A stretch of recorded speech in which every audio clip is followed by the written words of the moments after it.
Hello friend, हमारे channel पर आपका एक बार फिर से स्वागत है। तो फ्रेंड, आप सभी लोग कैसे हैं? आई होप आप सभी लोग मस्त होंगे, स्वस्थ होंगे और अपने पढ़ाई में व्यस्त होंगे। तो आप लोग आकांक्षा 40 का तैयारी कैसा चल रहा है? आई होप आप लोग का अच्छा चल रहा होगा, क्योंकि मैंने बहुत अच्छे तरीके से आप लोग को तैयारी कराना शुरू कर चुका हूँ। यदि आप लोग अभी तक नहीं जानते कि तैयारी कैसे करना, तो मेरे प्लेलिस्ट पर जाइए। मैंने एक सेपरेटली प्लेलिस्ट आप लोग के बना दिया हूँ। उस प्लेलिस्ट से आप लोग का बहुत सारा सब्जेक्ट का मिल जाएगा, जो भी सब्जेक्ट का रिक्वायर्ड होगा आप लोगों को। तो इस वीडियो पर हम लोग मैथ्स का करने वाले हैं। बहुत सारे बच्चे रिक्वेस्ट कर रहे थे कि मैथ्स का भी लाइए। तो मैथ्स का मैं बता दूं, सारे साल का एक वीडियो में पीवाईक्यू लाना पॉसिबल नहीं था, क्योंकि वो आप लोग का 10 घंटा से ज़्यादा हो जाता। ठीक है, 10 आवर से भी ज़्यादा हो जाता है। इसके कारण से मैं क्या कर रहा हूँ, आप लोग का ईयर वाइज लेकर आ चुका हूँ। जैसे ये आप लोग का होने वाला है, ये 2024 का होने वाला है। ये क्वेश्चन 2024 में आया हुआ क्वेश्चन पेपर है, और बिल्कुल इसी टाइप का आप लोगों को क्वेश्चन आने वाला है। ठीक है, लेकिन आप लोग को ध्यान से वीडियो को देखना है। मैं सिर्फ आप लोग को सॉल्यूशन नहीं दे रहा हूँ, और साथ ही साथ मैं ये भी बता रहा हूँ कि उस चैप्टर से रिलेटेड जो भी क्वेश्चन आएगा उनका कॉन्सेप्ट क्या है, उनको सॉल्व करने का तरीका क्या होगा। तो चलिए, ज़्यादा देर नहीं करते, इस वीडियो की शुरुआत करते हैं। चैनल के लिए नए हैं तो सब्सक्राइब कीजिए आप लोग, और बेल आइकन को प्रेस कर दीजिए। आप लोग यदि सब्सक्राइब कीजिए, लाइक कीजिएगा, तो मुझे मोटिवेशन मिलता है। और अपने दोस्तों के साथ भी इसको ज़्यादा से ज़्यादा शेयर कीजिए। मेरे बारे में नहीं जानते तो मैं बता दूं, मैं खुद आकांक्षा 40 का स्टूडेंट रह चुका हूं, एंड अभी फिलहाल एनआईटी पटना से इंजीनियरिंग कर रहा हूं। एंड मैं काफ़ी सालों से बच्चों को आकांक्षा 40 के लिए तैयारी करवा रहा हूँ। हर एक साल हमारे चैनल से वर्कर स्टूडेंट टॉप करते हैं। देखिए, शुरुआत करते हैं। आप लोग भरोसा रखिए, आप लोग का सिलेक्शन होगा इसी चैनल के थ्रू। हर एक साल होता है, तो इस साल क्यों नहीं होगा यार? सिलेक्शन क्या, आप लोग को टॉप करवा के रहूंगा। टेंशन मत लीजिए। सभी बच्चे टॉप नहीं करेंगे, लेकिन हाँ, कुछ बच्चे तो टॉप करेंगे ही, जो कि इसी चैनल के होने वाले हैं। आप लोग का जब रिजल्ट आएगा उस टाइम भी पता चल जाएगा। क्योंकि बहुत सारे बच्चे क्या होते ये है कि बहुत लेट से चैनल मिलता है, जिनके कारण से उनका तैयारी सही से नहीं हो पाता है। तो आप लोग को यदि अभी सही टाइम पे मिला हुआ, तो आप लोग बढ़िया से इसका यूटिलाइज कीजिए। चलिए, आज के वीडियो को शुरू करते हैं। 81 क्वेश्चन में क्या कहा जा रहा है? ये तो सिंप्लीफिकेशन क्वेश्चन है, आप आराम से सिंप्लीफाई कर सकते हैं। इसको कैसे करना है बताइए। यहाँ पर देखिए, मैं बता दे रहा हूँ। देखिए, यहाँ ये 0.0085 है ना, तो ये पॉइंट के बाद 4 डिजिट है। और यहाँ भी देखिए 0.0017 पॉइंट के बाद 4 डिजिट है। तो ये पॉइंट हटाएंगे यहाँ से, तो ये दोनों तो एक्चुअल में ये हट ही जाएगा। ठीक है, आप सिंप्लीफाई कीजिए, मैं डायरेक्ट बता दे रहा हूँ। तो ये 17 से काट दीजिए, तो 85 कितना बार में कटेगा? 5 बार में। ठीक है, और देखिए एक एक पॉइंट यहाँ है और एक पॉइंट यहाँ है, दोनों को हटा दीजिए, और इस 9 बार में कट जाएगा ना। देखिए, ये दिख रहा है, पूरा क्लियरली दिख रहा। तो ये 9 बार में कट जाएगा, है कि नहीं? 21 को 9 से गुना कीजिएगा तो 189 आएगा, तो 9 बार में कट गया। अभी एक पॉइंट से एक पॉइंट ये हट गया। ठीक है, तो अब देखिए, ये 19 बचे 95 हो गया। अब यहाँ क्या बचा रूट अंडर में? एक तो 5 यहाँ से बचा, और एक 5 हमारा यहाँ से बचा, और ये 9 बचा। तो ये क्या होगा? 2 5 में एक 5 बाहर निकलेगा, और 9 का अंडर रूट क्या होगा? 3 हो जाएगा। ठीक है, तो ये हमारा 15 आ गया। तो 15 किस में? ऑप्शन 3 में। तो ये देख के ही आप आसानी से बना सकते थे इस क्वेश्चन को। ठीक है, तो ऑप्शन 3 बिल्कुल सही जवाब होगा। अगला क्वेश्चन, क्वेश्चन नंबर 82। 82 में देखिए क्या कहा जा रहा है। A plus B plus C का वैल्यू दिया है आपका 13। A square plus B square plus C square का वैल्यू दिया हुआ 69। तो A B plus B C plus C A का वैल्यू पूछा जा रहा है। तो कैसे निकालेंगे? आप लोग एक फॉर्मूला पढ़े होंगे। कौन सा फॉर्मूला पढ़े होंगे सर?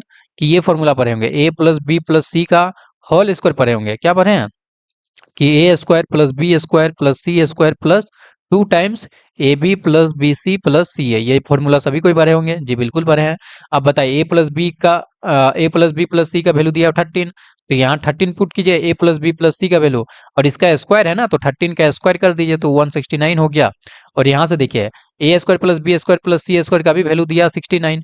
तो ये पूरे की जगह मैं 69 पुट कर सकता हूँ जी, बिल्कुल पुट कर सकता हूँ। Into 2 plus A B plus B C plus C है, इसको हम एक्स मान लेते हैं। ये जो निकालना उसको एक्स मान लेते हैं, तो 2 टाइम्स एक्स हो गया। ठीक है, तो यहाँ से बताइए 2x इक्वल टू क्या हो गया? 169 माइनस 69, तो 100 हो गया। तो यहाँ से x इक्वल टू 50 हो गया ना, x इक्वल टू 50। तो 50 किस में है? ऑप्शन 1 में। तो ऑप्शन 1 इस क्वेश्चन का बिल्कुल सही जवाब हो जाएगा। ठीक है, तो आप लोगों को सिंपल याद रखना था, A plus B plus C का होल स्क्वायर क्या होता है? A square plus B square plus C square plus 2 times A B plus B C plus C A. वो फॉर्मूला लगाते तो आप बिंदास इस क्वेश्चन को बहुत इजीली सॉल्व कर सकते थे। चलिए, अगला क्वेश्चन, क्वेश्चन नंबर 83। इसमें देखिए क्या कहा जा रहा है 83 में। 83 में कहा जा रहा है, तीन संख्याओं का अनुपात 3:4:7 है, तथा इनका गुणनफल 18,144 है। संख्याएं क्या होगी? तो देखिए, इसको भी बड़ी आसानी से आप लोग सॉल्व कर सकते हैं। कैसे सॉल्व करना है?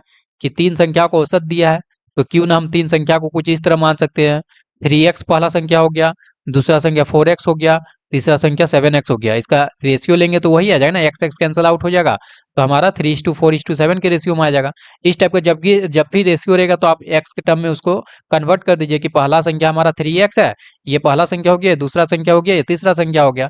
और बोला गया तीनों का गुणनफल इतना है, तो लीजिए तीनों का गुणनफल कर देते हैं, जो कि 18,144 है। ठीक है, तो ये गुणनफल कर दिए। अब सिंपल आपको कैलकुलेट करना है। अब 7 से काट दीजिए, इधर 7 से काटिए और इसको 7 से, मतलब 7 से डिवाइड करना है, 7 इधर चला जाएगा ना।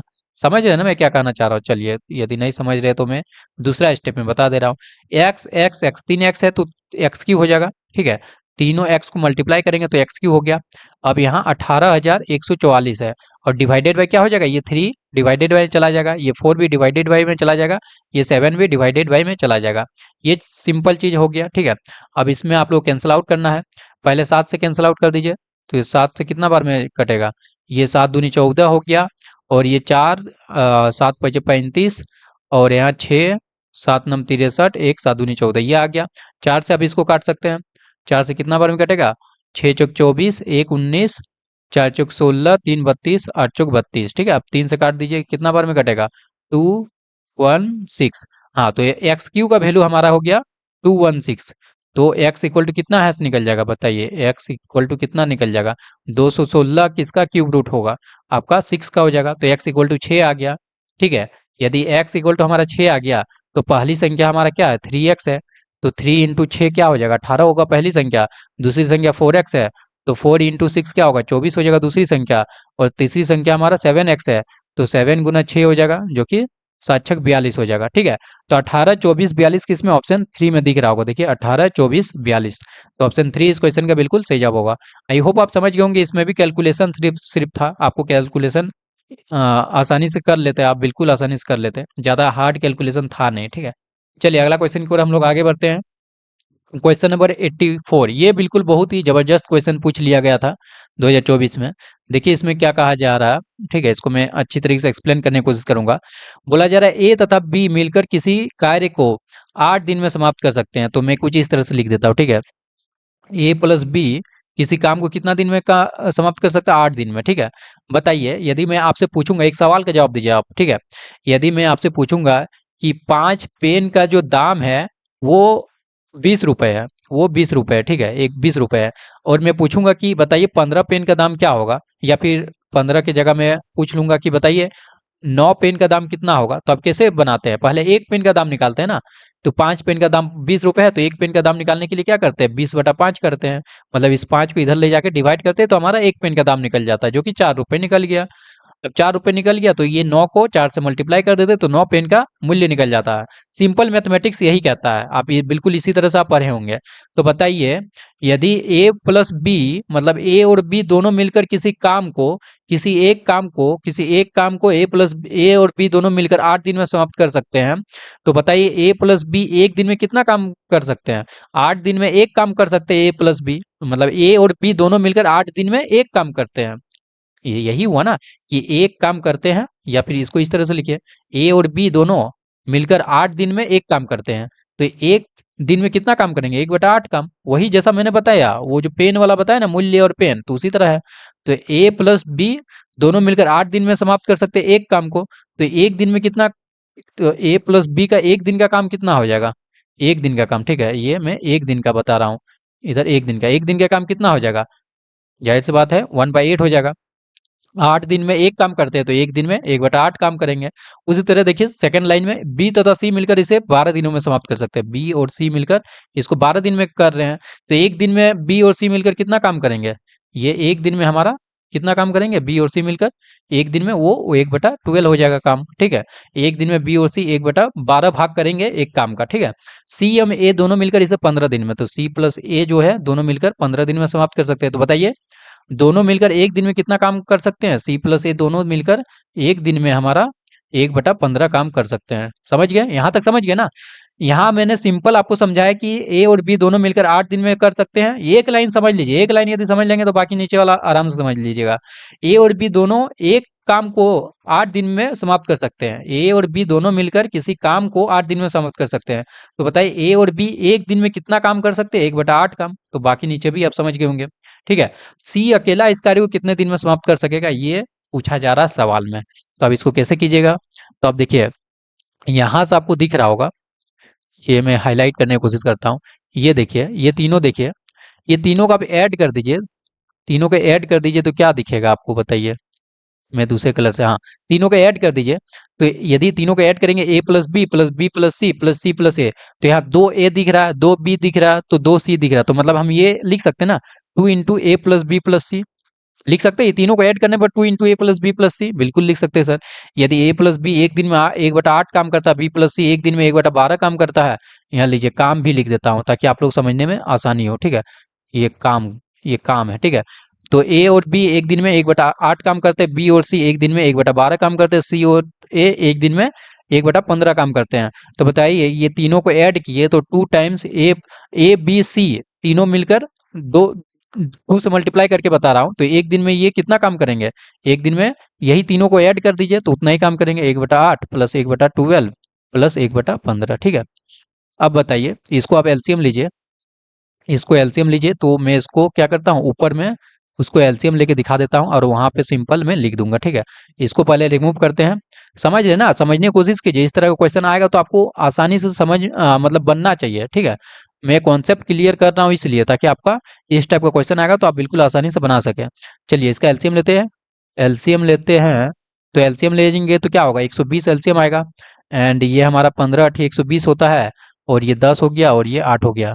तो 15 × 10 = 25 हो गया, 25 × 8 = 33 हो गया, 33/120। इसको कैंसिल आउट कीजिए 3 से, तो 11 बाई, ये कितना हो जाएगा, 11/40 हो गया, ठीक है। तो मतलब ये हमारा 11/40 निकल गया, ये हमारा कितना निकला, 11/40। अब बताइए, टू टाइम्स ए प्लस बी प्लस सी था ना, तो ए प्लस बी प्लस सी एक दिन में कितना काम कर सकते हैं। इसका मतलब आप समझ रहे ना कि ए बी सी तीनों मिलकर एक दिन में एक काम को कितना कर सकते हैं, कितना भाग कर सकते हैं एक काम का। वो हमारा ये टू, देखिए 2 टाइम्स था ना, तो 2 इधर डिवाइडेड बाय हो जाएगा, 11/80 हो जाएगा, ठीक है। ये 11/80 हो गया, मतलब कि ए बी सी तीनों मिलकर एक दिन में 11/80 काम कर सकते हैं, ठीक है। लेकिन मेरे से क्वेश्चन में क्या पूछा जा रहा है कि सी अकेले एक दिन में कितना काम कर सकता है, वही पूछा जा रहा है ना। सी अकेला इस कार्य को कितने दिन में समाप्त करेगा, कितने दिन में समाप्त करेगा, ठीक है। तो देखिए अब कैसे करेंगे, यदि ए प्लस बी, मतलब ए और बी का एक दिन का काम तो पता है जी सर, बिल्कुल पता है। देखिए ए और बी का एक दिन का काम 1/8 है, तो क्यों ना इसको हम घटा दें, ये सी का एक दिन का काम निकल जाएगा। ये यदि इसका एक दिन का काम घटा देंगे तो सी का एक दिन का काम निकल जाएगा ना। तो 11/80 में हम घटा देंगे ए और बी का एक दिन का काम, जो कि 1/8 है। अब यहाँ 10 से मल्टीप्लाई कर दीजिए ऊपर नीचे, तो ये 10 हो गया, ये 80 हो गया। तो ये क्या हो गया, ये हमारा हो गया सर जी 1/80। मतलब क्या हुआ, सी एक दिन में, यहाँ समझने की कोशिश कीजिए, अब रिवर्स प्रोसेस में चलना है। सी एक दिन में कर सकता है कितना काम, वो कर सकता है 1/80 काम, ठीक है, 80 काम। तो एक काम को कितना दिन में कर सकता है, 1/80 काम कर सकता है एक दिन में, एक दिन में 1/80 काम कर सकता है। तो एक काम कितना, एक काम, ये 1/80 काम करने में एक दिन लग रहा है, तो एक काम करने में कितना दिन लगेगा, एक। और मैंने बताया था ये जब भी रहेगा तो इसको डिवाइड कर देना, तो 1/80, और ये 80 ऊपर चला जाएगा तो 80 दिन हो गया, ठीक है। समझ गए, तो 80 दिन लगेगा। तो सी को अकेला उस काम को करने में 80 दिन का समय लगेगा। चलिए आई होप आप इस क्वेश्चन को अच्छी तरह से समझ गए होंगे। तो 80 किस में दिख रहा है, 80 आपको दिख रहा होगा ऑप्शन 4 में, ठीक है, 80 डेज। तो ऑप्शन 4 इस क्वेश्चन का बिल्कुल सही जवाब होगा। बिल्कुल आप देख लीजिए, ए प्लस बी, मतलब ए और बी दोनों मिलकर 8 दिन में कर सकते हैं एक काम को, तो एक एक दिन में ए और बी दोनों मिलकर 1/8 काम कर सकते हैं। उसी तरह मैंने निकाला, बाकी आप समझ गए होंगे। आगे चलते हैं, अच्छा लेवल का क्वेश्चन था वैसे। चलिए अगला क्वेश्चन, क्वेश्चन नंबर 85। यदि 12 तथा 42 का लॉस, मतलब एलसीएम आप लोगों को 10m + 4 दिया हुआ, तो एम का मान क्या होगा। आप एलसीएम निकालने जानते हैं, ये तो बच्चों वाला क्वेश्चन हो गया। जी सर, ये तो बिल्कुल बच्चों वाला काम हो गया, एलसीएम निकालना आप जानते हैं। ये 3 से कर दीजिए, 3 दूनी 6, 3 7 21, तो एलसीएम कितना हो गया, 7 दूनी 14 या 42 दूनी 84। तो ये एलसीएम हमारा हो गया 12 और 42 के 84 हो गया, 84 हो गया। और ये एलसीएम एक्चुअल में दिया हो 10m + 4, 10m + 4 = 84 कर देंगे, क्योंकि यही तो एलसीएम है, 84 ही एलसीएम है। और इधर बोला जा रहा है 10m + 4 एलसीएम है, तो यहाँ से बताया 10m का वैल्यू क्या हो जाएगा, 84 - 4 कीजिएगा तो 80 हो गया। तो यहाँ से m का वैल्यू हो गया 80 डिवाइडेड बाई 10 कीजिएगा तो ये हमारा 8 हो गया, जो कि ऑप्शन 3 में दिख रहा है। तो ऑप्शन 3 बिल्कुल सही जवाब होगा। अगला क्वेश्चन की ओर चलते हैं, क्वेश्चन नंबर 86। अल्फा बीटा बोला गया है कि इस क्वाड्रेटिक इक्वेशन का शून्यक है, तो अल्फा माइनस बीटा, तो alpha minus beta equal to 1 है, तो के का मान ज्ञात कीजिए। देखिए, आप लोग एक चीज पढ़े होंगे, मैं आप लोगों को सबसे पहले कॉन्सेप्ट क्लियर करना चाहता हूँ। आप क्वाड्रेटिक इक्वेशन पढ़े होंगे, क्या होता है? ये a x square plus B x plus c होता है, बिल्कुल पढ़े होंगे, इक्वल टू जीरो। ये क्वाड्रेटिक इक्वेशन होता है। पोलिनोमियल की बात किया जाए तो यहाँ जीरो हटा दीजिए, तो ये पोलिनोमियल बन गया। तो ये हमारा क्वाड्रेटिक इक्वेशन हो गया, जिसमें दो रूट होता है, एक अल्फा एक बीटा। आप लोग पढ़े होंगे कि alpha plus beta equal to होता है minus b by a, minus b by a, और अल्फा इंटू बीटा होता है सी बाई ए। लेकिन अल्फा माइनस बीटा नहीं पढ़े होंगे, तो इसको तो सबसे पहले आप लोग कान खोल के सुन लीजिए, और इसको जहां बैठाना है बैठा लीजिए, इसको याद करके रख लीजिए। जैसे ये दोनों को याद करके रखें ना, कि alpha plus beta equal to minus b by ए होता है, और alpha into beta equal to c by ए होता है। तो इसी तरह अल्फा माइनस बीटा होता है root D by A, root under D. और ए में रूट नहीं लगा है, डी में रूट लगा। डी जानते हैं ना, डी क्या होता है? बी स्क्वायर माइनस फोर ए c, b square minus four ए सी। लेकिन आप बोलेंगे सर ये आया कैसे, ये तो समझ में ही नहीं आया। यदि आप बता देंगे ये कैसे आया तो बहुत मेहरबानी होगी। तो चलिए मैं बता दे रहा हूँ, बिल्कुल आसानी समझ जाएगा। आप लोग क्या लिख सकते हैं, ये लिख सकते हैं ना, अल्फा माइनस बीटा का होल स्क्वायर। क्योंकि मुझे निकालना अल्फा माइनस बीटा, और हमें पता क्या है, अल्फा प्लस बीटा पता है और अल्फा बीटा पता है। ये चीज नहीं पता है ना, मैं एक्सप्लेन कर रहा हूँ कैसे ये आया इसका फॉर्मूला, ठीक है। अल्फा माइनस बीटा का होल स्क्वायर इक्वल टू क्या लिख सकते हैं, अल्फा प्लस बीटा का whole square minus four times alpha beta. लिख सकते हैं कि नहीं, बताइए? जी बिल्कुल लिख सकते हैं सर जी। अब बताइए, अल्फा प्लस बीटा का whole square, alpha plus beta क्या होता है, minus b by a. Minus b by a का स्क्वायर कीजिएगा तो क्या हो जाएगा, b square by A square, बिल्कुल हो जाएगा। Minus four times alpha beta, alpha beta क्या होता है, सी बाई ए। तो अल्फा बीटा की जगह सी बाई ए पुट कर दीजिए। अब बताइए, यहाँ से अल्फा माइनस बीटा का होल स्क्वायर क्या हो गया, अल्फा माइनस बीटा का होल स्क्वायर हो गया। देखिए यहाँ बी स्क्वायर, एलसीएम लेना है, या फिर आप नहीं दिख पा रहे हैं तो ऊपर नीचे ए से मल्टीप्लाई कर दीजिए। कोई दिक्कत है? नहीं दिक्कत है सर, क्योंकि ए तो कैंसिल हो जाएगा, तो फोर से ए बाई ए हो जाएगा। अब देखिए बी स्क्वायर माइनस फोर ए सी, और डिवाइडेड में नीचे हो जाएगा ए स्क्वायर। अब बताइए ये क्या होता है, बी स्क्वायर माइनस फोर ए सी, ये तो सर डी होता है, डी होता है। और यहाँ ए स्क्वायर, ये तो अल्फा माइनस बीटा का होल स्क्वायर है। तो अल्फा माइनस बीटा क्या हो जाएगा, under root D by A square हो जाएगा। तो इसको तोड़ेंगे तो क्या होगा, डी बाई ए। यही आया ना, alpha minus beta equal to root D by a. तो आपको इतना एक्सप्लेनेशन इसलिए किया क्योंकि आप लोग समझ में आ सके कि आखिर कैसे आया रूट डी बाई ए, ठीक है। बाकी आपको सिंपल याद रखना है, रूट डी बाई ए होता है अल्फा माइनस बीटा। ये चीज याद रहेगा तो आपको इस तरह क्वेश्चन जब भी आएगा तो आप बिल्कुल आसानी से सकेंगे इस क्वेश्चन को, मतलब सही सही बना पाएंगे, ठीक है। क्योंकि बहुत सारे स्टूडेंट को सिर्फ अल्फा प्लस बीटा पता होता है, अल्फा बीटा पता होता है, लेकिन अल्फा माइनस बीटा क्या होता है ये नहीं पता होता, जिसके कारण से क्वेश्चन नहीं बन पाता। इस तरह टाइप का क्वेश्चन तो आपको फंसाएगा आगंजा फुट्टी में, ठीक है। तो सिंपल अल्फा माइनस बीटा हमारा रूट डी बाई ए होता है। यहाँ तो पहले आप लोग समझ में आना चाहिए, इस इक्वेशन में ये जो आपका पोलिनोमियल है, बहुपद है, इसमें ए इक्वल टू वन है, क्योंकि एक्स स्क्वायर की जो कोफिशिएंट होता है वो हमारा ए होता है। और यहाँ बी इक्वल टू कितना है, माइनस पाँच है, और सी इक्वल टू हमारा के है, ठीक है। समझ गए? यहाँ से मैंने लिखा है। अब अल्फा माइनस बीटा तो वन दिया हुआ है, alpha minus beta equal to one दिया है। और अभी मैंने बताया कि अल्फा माइनस बीटा क्या होता है, root D by A, root D by A equal to one हो गया। तो यहाँ से बताइए, क्रॉस मल्टीप्लाई कर दीजिए, एक उधर साइड ले जाइए, तो रूट डी इक्वल टू ए हो गया। दोनों साइड स्क्वायर कर दीजिए, तो D equal to A square हो गया। अब बताइए, D equal to A square, और ए का वैल्यू क्या है इस इक्वेशन में, देखिए यहाँ पर ए इक्वल टू वन है, तो वन का स्क्वायर कीजिएगा तो वन हो गया। मतलब डी का वैल्यू हमारा वन निकल गया। अब डी का वैल्यू क्या होता है, B square minus four A C equal to one हो गया। बी स्क्वायर, बी की जगह क्या है, माइनस पाँच है, माइनस पाँच का स्क्वायर कीजिएगा तो पच्चीस हो गया। माइनस फोर, ए का वैल्यू वन है और सी का वैल्यू के है, इक्वल टू वन हो गया। तो ये पच्चीस माइनस फोर के इक्वल टू वन हो गया। यहाँ मैं लिख दे रहा हूँ, पच्चीस माइनस फोर के इक्वल टू वन है। तो यहाँ से फोर के इक्वल टू क्या हो जाएगा, पच्चीस हो जाएगा। तो के इक्वल टू क्या हो गया, कुछ गलत किया क्या, बताइए? ये बी स्क्वायर, हमारा बी हमारा पाँच है, तो पाँच का स्क्वायर पच्चीस हो गया। And four A c minus four A c, four a का वैल्यू वन है, सी का वैल्यू हमारा के है, तो फोर के। तो के का वैल्यू आ रहा पच्चीस बटा चार, पच्चीस बटा चार तो ऑप्शन में नहीं है जी, पच्चीस बटा चार तो ऑप्शन में नहीं है, कहीं गलत किए होंगे। Root d by, root D equal to ए हो गया हमारा, ठीक है। D equal to A square हो गया, डी इक्वल टू वन। तो B square minus four A C equal to one हो गया। D equal to b square minus four A c, b square बोले तो पच्चीस हो गया, and minus four A c four के। तो इतना तो ऑप्शन में है नहीं, एट्टी सिक्स वाला, पच्चीस।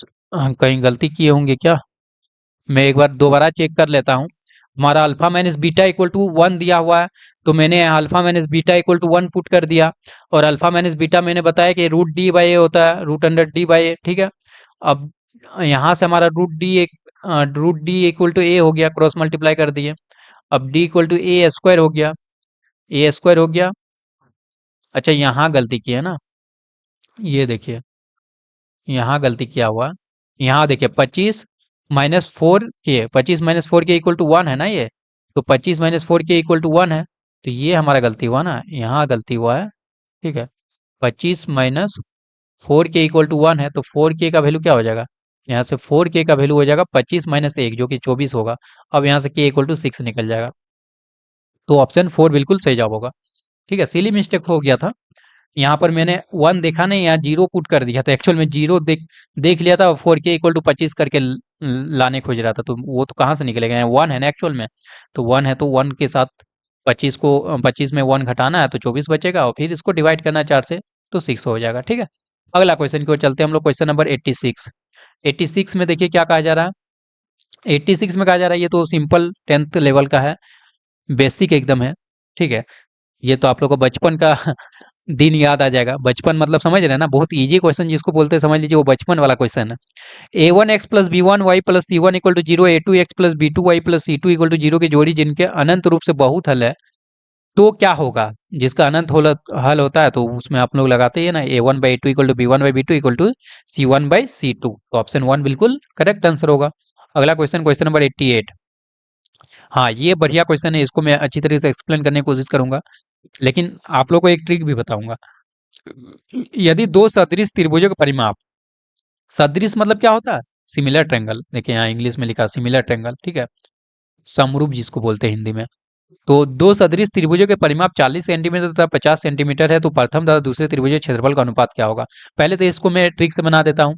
देखिए, मान लीजिए एक ट्रायंगल एबीसी है, एबीसी है, इसका आपका पेरीमीटर दिया हो, पेरीमीटर मतलब परिमाप, तो पेरीमीटर पी आर से मैं डिनोट करता, perimeter of ABC equal to 40 centimetre दिया हुआ है, और पेरीमीटर ऑफ ट्रायंगल, इसको पी क्यू आर ले लेते हैं, दूसरा ट्रायंगल को पी क्यू आर का दिया हुआ 50 सेंटीमीटर। तो मैं बता दे रहा हूँ कि पेरीमीटर ऑफ एबीसी, ठीक है, divided by perimeter of P Q R, ये एक्चुअल में होगा A B by P Q, A B by P Q, या फिर आप इस तरह से लिख सकते हैं BC/QR, या फिर लिख सकते हैं AC/PR, कुछ भी लिख सकते हैं। तो मैं यहाँ पर AB/PQ लिख रहा हूँ, ठीक है, AB/PQ, और ये आपका रेशियो दिया हुआ ना, ये तो ABC और PQR का रेशियो है, हो जाएगा हमारा 40/50, 40/50, ठीक है, 1 0 1 0 कैंसिल, मतलब कि यहाँ से AB/PQ का वैल्यू निकल गया हमारा 4/5। ये होता है, अब कैसे होता है वो जानना है तो अभी मैं बता दूंगा, ठीक है, कि क्यों होता है।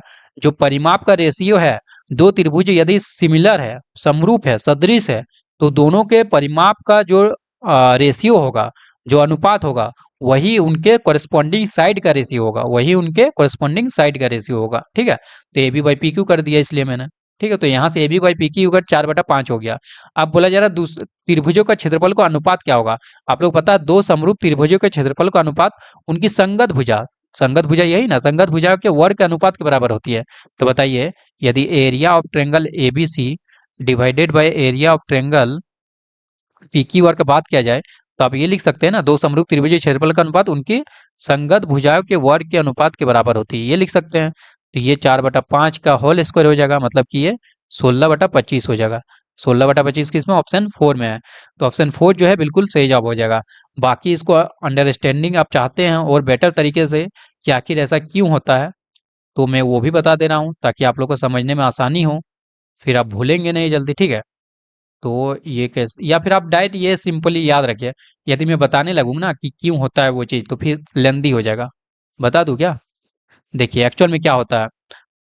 एक्चुअल में मान लीजिए दो त्रिभुज है, ठीक है, ये ABC है, ये ABC है, और ये ट्रायंगल PQR है, ठीक है।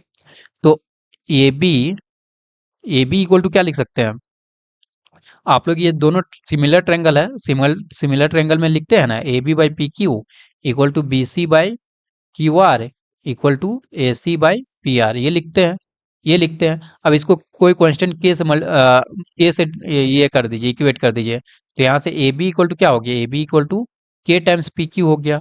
और B C equal to K times Q R हो गया, and A C equal to K times P R हो गया। ठीक है, अब यहाँ से क्या कर सकते हैं इसको, अब हम लोग perimeter of triangle A B C equal to क्या हो जाएगा, a B plus B C plus C a, यही तो होता है।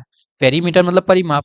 अब ए बी इक्वल टू क्या है, के टाइम्स पी क्यू, ये पुट कर दीजिए और के यहाँ से कॉमन निकाल लीजिए, तो क्या हो जाएगा P Q plus Q R plus P R. ठीक है, अब बताइए ये perimeter of triangle P Q R हो गया ना। अब यहाँ से रेशियो क्या हो जाएगा, perimeter of triangle A B C divided by perimeter of triangle P Q R. ये रेशियो हमारा के हो गया, और के को हमने क्या माना है, A B by P Q भी लिख सकते हैं, B C by Q R भी, जो कि शुरुआत में मैंने लिखा था। तो यहाँ A B by P Q लिख दिया, तो वही हो गया ना, perimeter of triangle A B C divided perimeter of triangle P Q R, मतलब दोनों का रेशियो क्या हो गया, उनके कोरेस्पॉन्डिंग साइड के रेशियो के बराबर हो गया। तो वही मैंने सिंपल डायरेक्ट बना दिया था। ये मैं अंडरस्टैंडिंग के लिए आप लोग का डिटेल में समझा दिया।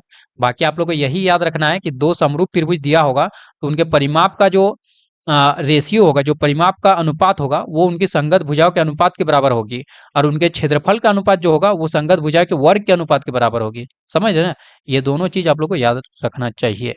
चलिए आगे बढ़ते हैं हम लोग, आगे बढ़ा जाए। क्वेश्चन नंबर 89, देखिए इसी टाइप में मतलब कि मैथ्स जो है मैं डिटेल में एक्सप्लेनेशन करता हूँ तो बहुत ज़्यादा लंबा हो जाएगा यदि 6 साल का मैं करवाने लगूँ तो। ठीक है, तो उतना टाइम तो मेरे पास भी नहीं कि एक साथ बैठकर 6 साल का रिकॉर्ड करूँ, इसलिए मैं एक एक साल का आप लोग करवा दे रहा हूँ। बाकी फिजिक्स केमिस्ट्री बायोलॉजी के लिए मैं ऑलरेडी 6 साल का करवा चुका, आप लोग प्लेलिस्ट चेकआउट कर सकते हैं।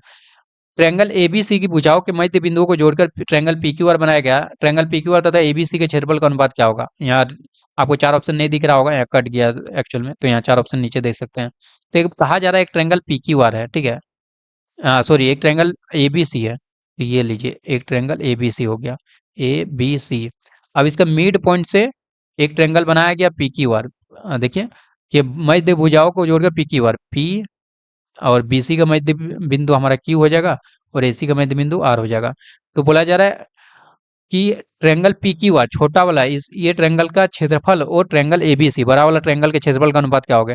देखिए जब भी इस तरह मिड पॉइंट से आप लोग का एक ट्रायंगल बनेगा ना, एक ट्रायंगल के अंदर दूसरे ट्रायंगल मिड पॉइंट से बनेगा, तो याद रखिए कि यहाँ चार भाग आपको दिख रहा होगा, चार ट्रायंगल बनता हुआ दिख रहा होगा। एक ये ट्रायंगल हो गया, एक ये ट्रायंगल हो गया, एक ये ट्रायंगल, ये एक ट्रायंगल, चारों का क्षेत्रफल जो है ना वो इक्वल रहेगा। तो बताइए ये छोटा वाला ट्रायंगल यहाँ एक है, ये छोटा वाला ट्रायंगल यहाँ एक है, और ये यहाँ पर एबीसी में कितना ट्रायंगल है, एबीसी में टोटल चार ट्रायंगल है। एबीसी में ये ट्रायंगल भी आता है ना, एबीसी में चार ट्रायंगल है, ठीक है, एबीसी में चार ट्रायंगल है और पीक्यूआर में एक ट्रायंगल है, तो 1/1:4 हो जाएगा रेशियो। ट्रायंगल पीक्यूआर का एरिया मान लेते हैं 1 है, तो ये भी 1 हो जाएगा, ये भी 1 हो जाएगा, ये भी 1 हो जाएगा। यदि ट्रायंगल पीक्यूआर का एरिया 1 है तो ट्रायंगल एबीसी का एरिया कितना हो जाएगा, 1 2 3 4, तो इसलिए 1:4 हो गया। आपको ये याद रखना है कि यदि मिड पॉइंट से कोई ट्रायंगल बन रहा है तो वो ये बाकी ट्रायंगल जो दिख रहा है छोटा छोटा उसी के एरिया के बराबर हो जाता है, ठीक है, और 1:4 हो जाता है बड़ा वाला ट्रायंगल से। अगला क्वेश्चन, क्वेश्चन नंबर 90 की ओर चलते हैं। ये ट्रिग्नोमेट्री से रिलेटेड है। कॉट थीटा दिया हुआ बी बाई ए, तो पूछा जा रहा है cos theta plus sine theta divided by, ये जीरो नहीं है एक्चुअल में थीटा है, ठीक है, जीरो मत पुट कर लीजिएगा। Cos theta plus sine theta divided by cos theta minus sign theta का वैल्यू क्या होगा। आप इसमें क्या कर लीजिए ना, आप इसमें साइन थीटा से ऊपर नीचे डिवाइड कर दीजिए, मतलब मैं ये कहना चाहूंगा cos theta plus sine theta divided by इसको कर दीजिए साइन थीटा से, ठीक है, एंड डिवाइडेड बाय हमारा cos theta minus sign theta, cos theta minus sine theta, इसको भी डिवाइडेड बाय कर दीजिए साइन थीटा से। कोई अंतर पड़ेगा, नहीं सर कोई अंतर नहीं पड़ेगा, क्योंकि ये साइन थीटा कैंसिल आउट हो जाएगा, तो यही वाला रेशियो बचा ना, cos theta plus sine theta divided by cos theta minus sine theta, ठीक है।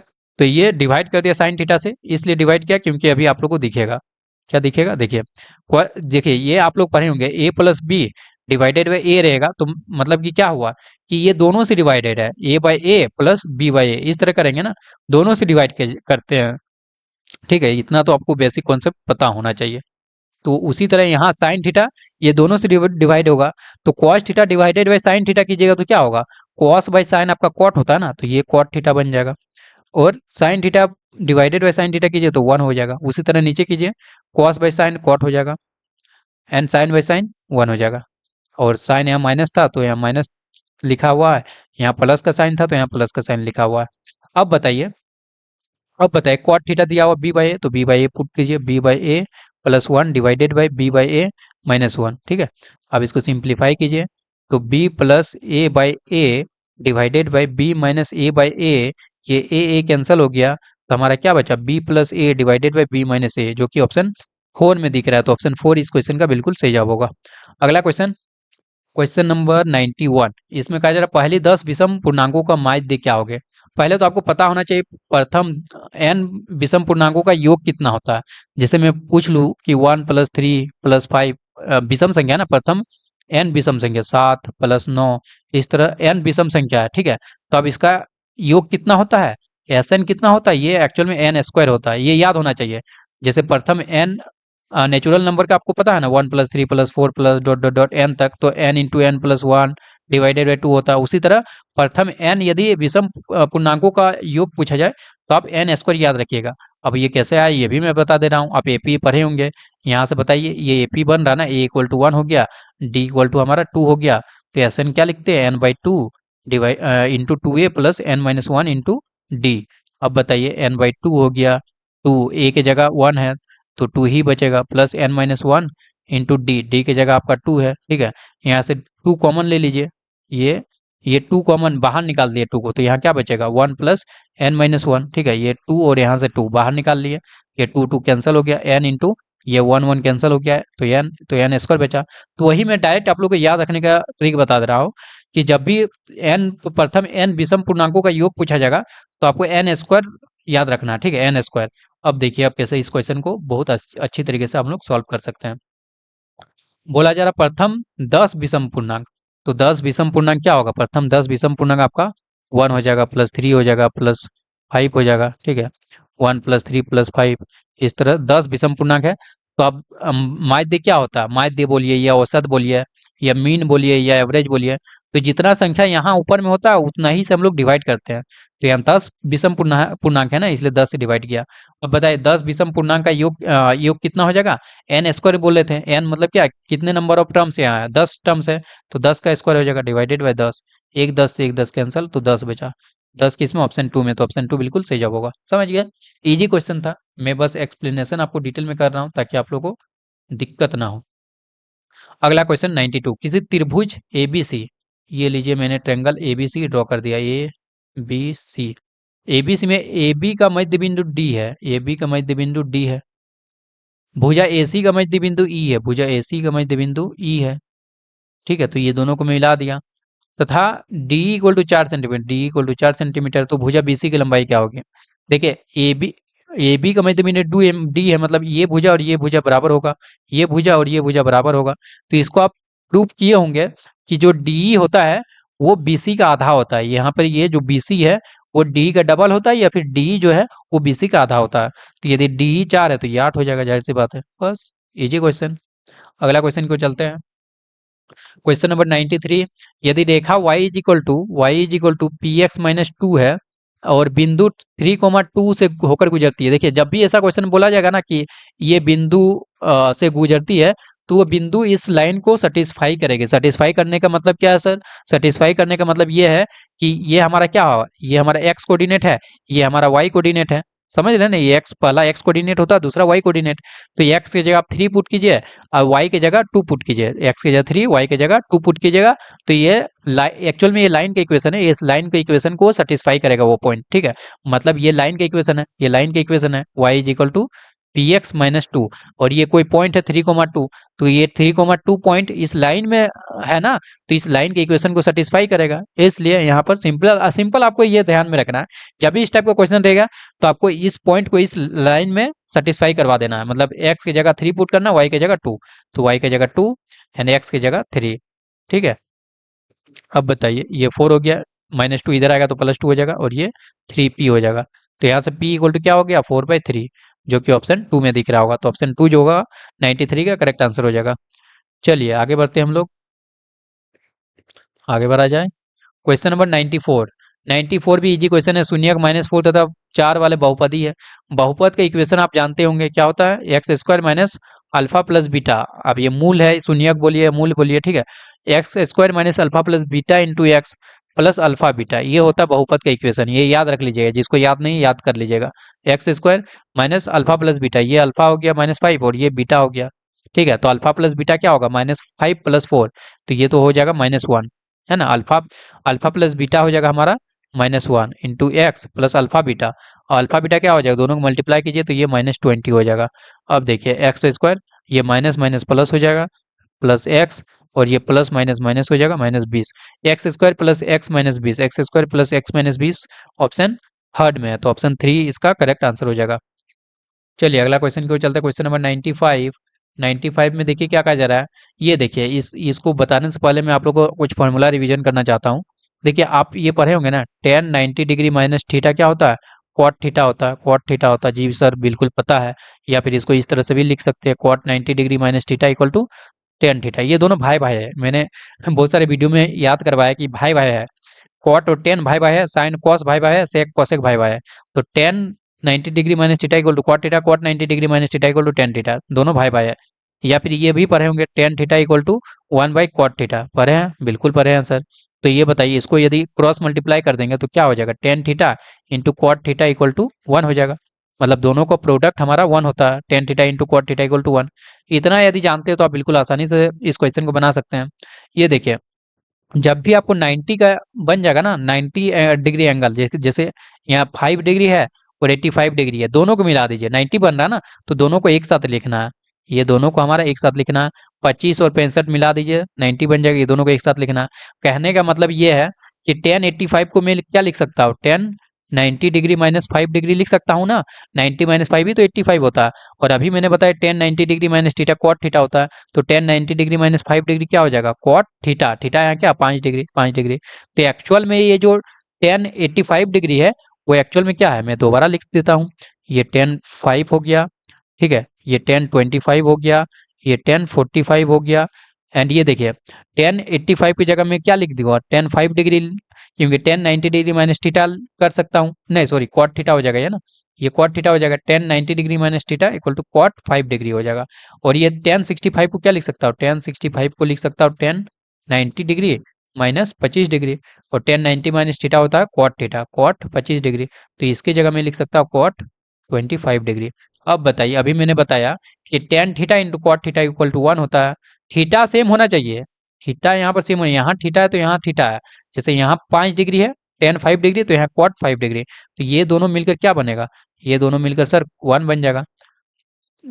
एक मिनट, ये दोनों मिलकर, ये दोनों सब मल्टीप्लाई में है ना, मल्टीप्लीकेशन में, सब मल्टीप्लीकेशन में, तो ये दोनों मिलकर 1 बन जाएगा क्योंकि मल्टीप्लीकेशन में है, और ये दोनों मिलकर भी 1 बन जाएगा क्योंकि tan theta into cot theta 1 होता है, और टेन 45 डिग्री का भी वैल्यू 1 होता है, तो 1 इंटू 1 क्या हो जाएगा, 1 ही हो जाएगा ओवरऑल, जो कि ऑप्शन थर्ड में दिख रहा है, तो ऑप्शन थर्ड इसका करेक्ट आंसर हो जाएगा।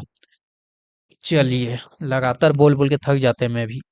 चलिए अगला क्वेश्चन को चलते हैं, खैर कोई नहीं, आप लोग के लिए इतना मेहनत कर रहा हूँ, आप लोग लाइक कीजिए फटाफट से, अभी तक लाइक नहीं किया है तो चैनल के लिए नए हैं तो सब्सक्राइब करना ना भूलिए। अगला क्वेश्चन, क्वेश्चन नंबर 96, निम्न में से कौन समीकरण 2x प्लस 3y का हल नहीं है। आपका हल है ये भी पूछा जा सकता है, हल नहीं है यहाँ ये पूछा जा रहा। तो मैंने बताया कि जो सेटिस्फाई करेगा, x और y का वैल्यू जो सेटिस्फाई करेगा वो उसका हल है, और जो सेटिस्फाई नहीं करेगा वो उसका हल नहीं है। तो x इक्वल टू 1 और y इक्वल टू 1 पुट कीजिए, तो आर एच एस तो हमारा 5 है, आर एच एस 5 है तो एल एच एस 5 होना चाहिए। तो x की जगह 1 पुट कीजिएगा तो 2 इंटू 1 प्लस 3 इंटू 1, ये तो 5 बन रहा, तो ये तो सेटिस्फाई कर रहा, मतलब ये तो हल है। लेकिन पूछा जा रहा है जो हल नहीं है उसको जवाब देना, तो ये हमारा आंसर नहीं होगा। ठीक है, उसी तरह इसको भी पुट कीजिए, तो x इक्वल टू 2 पुट कीजिएगा तो -4 हो जाएगा, and y equal to 3 put कीजिएगा तो 9 हो जाएगा, 9 माइनस 4 ये भी 5 हो जाएगा, तो ये भी हल है, इसलिए हमारा ये आंसर नहीं होगा। ये पुट कीजिए, 4 4 दूनी 8, और y इक्वल टू -1 पुट कीजिए तो ये भी हमारा 5 आ जा रहा है, लेकिन इसमें नहीं आएगा। x इक्वल टू 1 पुट कीजिए तो 2 हो गया, and y equal to 7 put कीजिएगा तो 7 21 हो गया, तो ये 23 हो जा रहा, LHS में 23 हो रहा, RHS में 5 है, तो ये तो सेटिस्फाई नहीं कर रहा, इसलिए ये हमारा हल नहीं होगा इसका। ठीक है, तो ऑप्शन 4 करेक्ट आंसर होगा। Next question, question number 97, C का वह मान जिसके लिए समीकरण A x square plus B x plus C के बराबर मूल है। ये क्वाड्रेटिक इक्वेशन है, बराबर मूल का कंडीशन क्या होता है, D equal to zero, D equal to zero होता है, तो B square minus 4ac equal to zero हो जाएगा। तो यहाँ से बताइए क्या निकालने बोल रहा है, तो सी का मान पूछा जा रहा है, तो यहाँ से B square equal to 4ac हो गया। तो सी इक्वल टू क्या हो जाएगा, बी स्क्वायर बाई 4 है। ये तो इजी क्वेश्चन था, बी स्क्वायर बाई 4 है।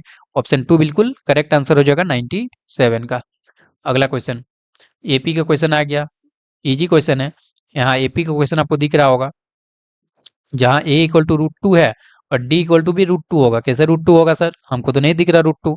आप पुट कीजिए ना √8, ये D1, ये ए, आप कैसे डी निकालते हैं, डी निकालने जानते हैं ना, ये ए हो गया और ये हमारा A1 हो गया, ये A2 हो गया। तो A2 माइनस A1 कीजिए, तो A2 माइनस A1 कीजिएगा, √8 माइनस √2 कीजिए।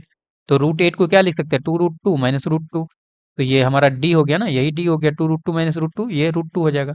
तो डी यहाँ से हमारा √2 निकल गया है। ठीक है, डी हमारा √2 निकल गया। 10वां पद पूछा जा रहा, 10वां पद आराम से निकाल सकते हैं।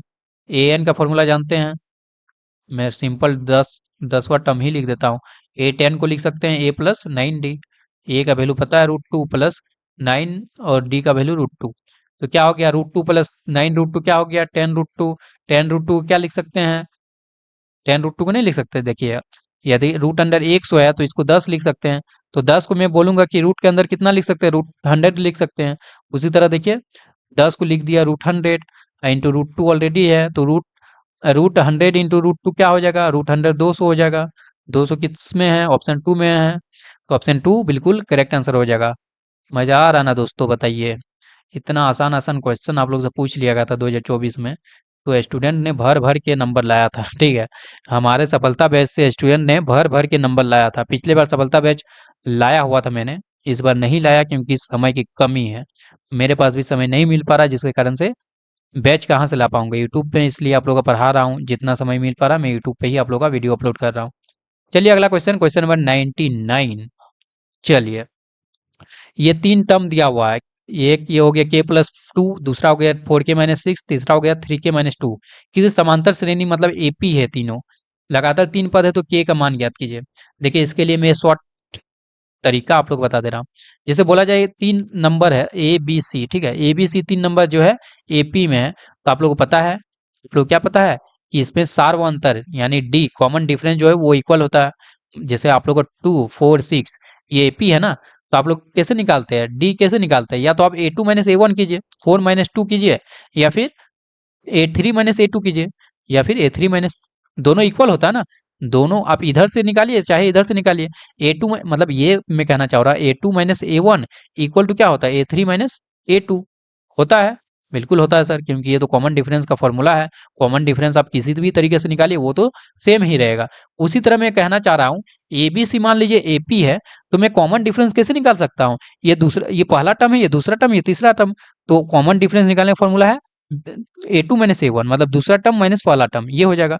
और इसमें से यदि निकालेंगे तीसरा टर्म माइनस दूसरा टर्म, ये तीसरा टर्म माइनस दूसरा टर्म, ये दोनों तो कॉमन डिफरेंस का है ना, तो ये दोनों तो सेम होना चाहिए, इसलिए मैंने इक्वल किया है।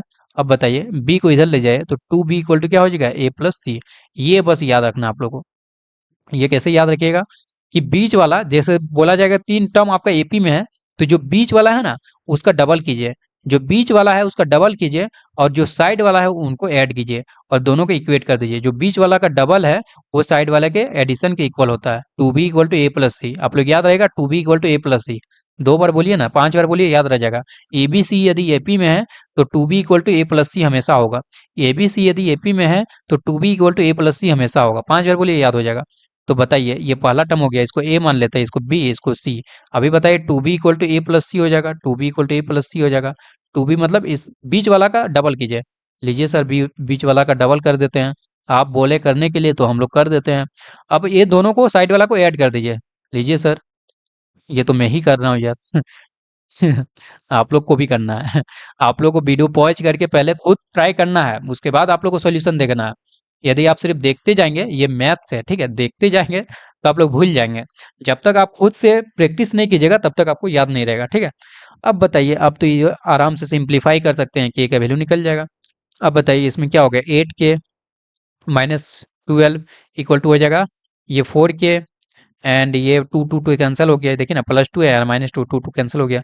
अब बताइए 4k को इधर ले आइए, तो ये 4k इक्वल टू 12 को उधर ले जाइए, 12 हो गया। तो यहाँ से k इक्वल टू क्या निकल गया, k इक्वल टू 3 निकल गया।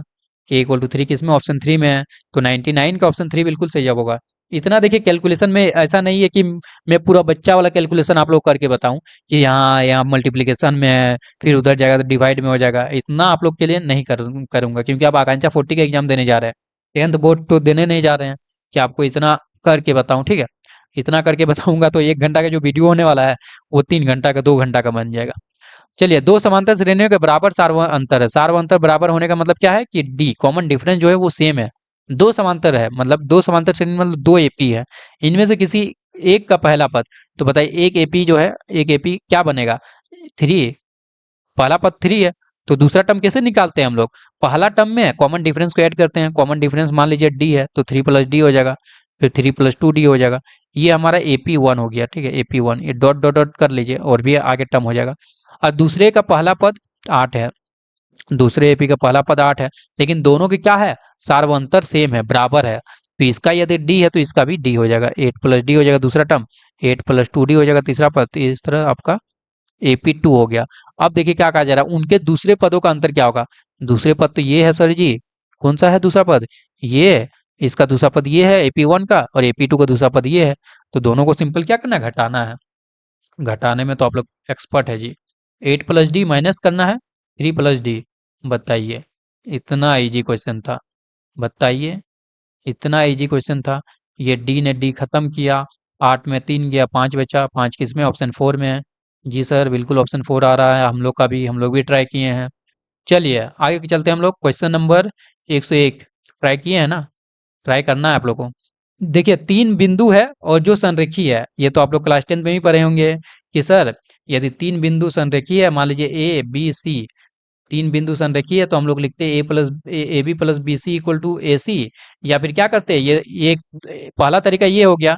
दूसरा तरीका क्या हो गया कि ट्रायंगल बनाते हैं, कि 3 पॉइंट से हम लोग ट्रायंगल का एरिया निकालते हैं और उसको जीरो से इक्वेट कर देते हैं। क्योंकि संरेखी एक ही पॉइंट पर तीनों बिंदु है, तो क्या ट्रायंगल के एरिया कुछ होगा, नहीं होगा सर, क्योंकि एक ही लाइन पर तीनों बिंदु है, तो ट्रायंगल बनेगा ही नहीं। अब जब ट्रायंगल नहीं बनेगा तो उसका एरिया जीरो हो जाएगा। तो चलिए, मैं तो एरिया जीरो करके आपको बता दे रहा हूँ, और एक तरीका बताऊंगा। पहले एरिया जीरो करके हम लोग बता दे रहे हैं। तो आप सर एरिया का तो याद ही नहीं रहता, हम लोग एरिया कैसे याद रखते हैं, तो याद नहीं रहता है तो अभी याद रहेगा। 1/2 पहले करना है, और यहाँ पे करना है x1। ठीक है, यहाँ खाली छोड़ना है, फिर प्लस करना है, यहाँ लिखेगा x2, फिर यहाँ खाली छोड़ना है, फिर प्लस करना है, यहाँ x3, यहाँ खाली छोड़ना है। हो जाएगा, याद हो गया, x1 x2 x3। अब क्या करना है, ये 1 है ना, तो यहाँ 2, ये याद रखना है, 1 2 3 याद रखना है। बस 1 2 3 याद रखिएगा ना, बस याद हो गया आपका। ट्रेंगल का एरिया याद हो गया, ये होता है ट्रेंगल का एरिया, एरिया ऑफ ट्रेंगल। ठीक है, आपका ट्रेंगल का एरिया याद हो गया। कैसे याद हो गया सर, आप तो कुछ लिखे ही नहीं, अभी याद हो जाएगा। देखिए 1 2 3 हो गया, तो 1 2 3 मैंने बोला ना, तो 1 2 अब 3 आएगा। ठीक है, अब आ गया 2, 2 के बाद क्या है, देखिए 2 के बाद 3 है सर, तो यहाँ क्या लिखेगा, y3। अब बचा हुआ क्या है, y1 हो जाएगा ना। 2 के बाद 3 है, और 3 के बाद क्या आ जाएगा, फिर 1। साइक्लिक रोटेट करना है, इस तरह रोटेट करना है आप लोग को, इस तरह घूमना है गोल गोल। ठीक है, ठीक है, 2 के बाद 3 है तो 3 लिख दिया। अब 3 के बाद क्या आएगा, 3 के बाद 1 आएगा सर, तो लीजिए 1 आ गया। अब 3 आ गया, और 3 के बाद क्या आ जाएगा, इधर नहीं जाना है, इधर डायरेक्शन में नहीं जाना है, इधर डायरेक्शन में जाना है। 3 के बाद क्या आ जाएगा, 1 आ जाएगा फिर। ठीक है, तो 1 आ गया y1। अब 1 के बाद क्या है, 2 है, तो लीजिए y2। याद हो गया, कुछ किया मैंने, 1 2 3, या फिर आप इस तरह से भी याद रख सकते 1 2 3 2 3 1 3 1 2, बहुत को इस तरह से याद रखते 1 2 3 2 3 1 एंड 3 1 2, जैसे याद रखना है। अब बस इसका क्या होगा, एरिया का एरिया इक्वल टू 0 पुट करना है। ठीक है, तो मैं यहाँ 0 पुट कर दे रहा हूँ, इसका एरिया जो है वो 0 हो जाएगा। ठीक है, 1/2। अब बताइए x1 क्या हो जाएगा, ये x1 हो गया ना, जो कि a यहाँ पर दिख रहा है। और y2 क्या हो जाएगा, y2 हमारा हो जाएगा सर जी, ये y2 हो जाएगा b, एंड y3 क्या हो जाएगा 1। ठीक है, प्लस x2, x2 क्या हो जाएगा, x2 तो सर 0 है, तो क्या आगे लिखने की जरूरत है, 0 के साथ कुछ भी मल्टीप्लाई करेंगे तो वो तो 0 ही हो जाएगा। तो इसको हम लोग नहीं लिखते हैं, क्योंकि ये एक्चुअल में 0 हो जाएगा, ये पूरा ओवरऑल 0 हो जाएगा इसके अकॉर्डिंग। ठीक है, तो ये हटा देते हैं। अगला टर्म लिखते हैं x3, x3 क्या है सर जी, ये 1 है। ठीक है, y1 क्या है सर जी, y1 तो 0 है, एंड y2 क्या है सर जी, y2 तो हमारा b है। ठीक है, आगे चलते हैं। तो 0 इक्वल टू क्या हो गया, 1/2। यहाँ से आप कर सकते a b-1 प्लस, ये प्लस नहीं होगा, ये एक्चुअली माइनस हो जाएगा, -b, -b। समझ गए हैं? 2 को इधर साइड ले जाइए तो वो 0 हो जाएगा। 0 इक्वल टू हो गया ए, ब्रैकेट ओपन कर लीजिए, ए बी माइनस, या फिर ब्रैकेट ओपन करने की जरूरत ही नहीं है, अभी मैं बताता हूँ, a into b minus one plus b, ये हो गया। तो मैं इसको यहाँ लिख देता हूँ, a into b minus one plus b equal to 0 है, यही सेम चीज़ मैंने यहाँ लिख दिया। अब क्या करना है आपको, बी को बी को उधर साइड भेज दीजिए, बी को उधर साइड भेज दीजिए तो A B minus one equal to minus B हो जाएगा। ठीक है, अब देखिए, अब देखिए क्या हो जाएगा, बी से डिवाइड कर दीजिए, ठीक है, और ए को उधर साइड भेज दीजिए। मैं ये कहना चाहूँगा कि आप क्या कीजिए कि बी से डिवाइड कर दीजिए, A B minus one divided by minus B equal to one हो जाएगा ना। जी सर, वन हो जाएगा। और ए को उधर साइड भेज दीजिए, तो ए को उधर साइड भेजेंगे तो यहाँ पर हटा दे रहे ए को, ए यहाँ वन बाई ए बन जाएगा। अब बताइए, बी बाई माइनस बी क्या हो जाएगा, माइनस वन हो जाएगा, ठीक है। और minus one by minus B क्या हो जाएगा, प्लस वन बाई बी हो जाएगा, equal to one by A. अब क्या करना है, अब कुछ नहीं करना है, क्या करना है आपको, वन को उस साइड भेज दीजिए और वन बाई ए को इस साइड भेज दीजिए। कुछ गलती हो रहा है क्या, one by a, one by b minus one by a तो वन आ जाएगा ना, लग रहा है कुछ गलती की है हम लोग।